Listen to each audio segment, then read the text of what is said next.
Bonjour Rudy. Comme nombre d'entre vous, les résultats des deuxièmes tours des élections législatives nous mettent face à une inquiétude quant à la stabilité et la possibilité pour notre pays d'être gouverné. La France apparaît plus que jamais divisée, voire tiraillée, entre des extrêmes qui se sont renforcés et des partis traditionnels dits de gouvernement qui n'ont aucune possibilité de composer une majorité.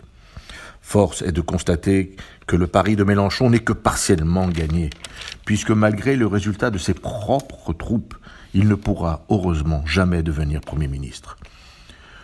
Tous en étaient persuadés, même ceux qui ont signé avec lui une alliance électorale de circonstances dans le but d'exister.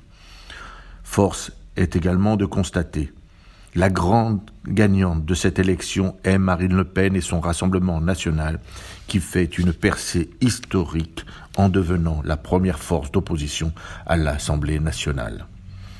Le deuxième quinquennat du président Macron, qui aurait dû être celui des réformes assurées et assumées, sera celui de la négociation permanente et de la recherche systématique d'union avec les concessions qui s'y associent. Cette instabilité nous prédit des jours difficiles. Ce qui m'a surpris et étonné dans l'ensemble des commentaires a été la mise de côté du taux d'abstention qui est si souvent cité par ceux qui cherchent à décrédibiliser ou à remettre en cause les résultats d'élections, surtout quand ils ne sont pas satisfaits. Hier, les près de 53% de Français qui ne se sont pas rendus aux urnes n'a, semble-t-il, ému pas plus que ça, ceux qui visiblement ont été, eux, satisfaits de leurs résultats. Eh bien moi, cela m'intrigue, m'interpelle et m'apostrophe. Au fur et à mesure des élections, la propagande et les manipulations et les mensonges ont pris la place de celles et ceux qui devraient être au cœur de notre réflexion. Les extrémistes de tous bords et les 53% d'abstentionnistes nous obligent à revenir aux essentiels. La meilleure façon de lutter contre ce désamour et contre les extrémistes est de remettre l'humain au centre de nos préoccupations, de l'entendre, de le regarder et de lui montrer qu'il existe. Cela peut sembler utopiste, mais au regard des résultats et du chaos qui risque de se décider, il faut savoir se remettre en question.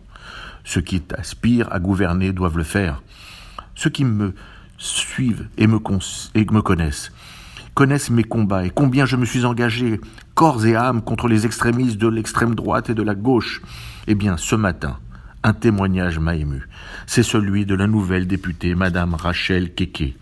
Cette femme de chambre, parlant avec difficulté notre langue, mais qui a parlé avec émotion de celles et ceux qui, comme elle, sont souvent oubliés. J'aurais aimé qu'elle n'appartienne pas à la France insoumise et que de nombreuses Keke aient été candidats dans de nombreux partis.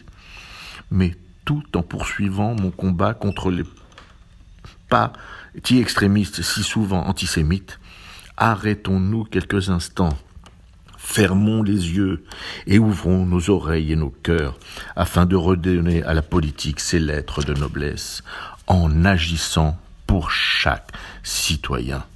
Ce matin, je suis inquiet, mais le pessimisme étant un luxe qu'un juif ne peut se permettre, je veux nous inviter à reprendre le travail, à reconstruire, comme on le fait, au Fonds social juif unifié, en nous occupant de chacun et chacune. À la semaine prochaine.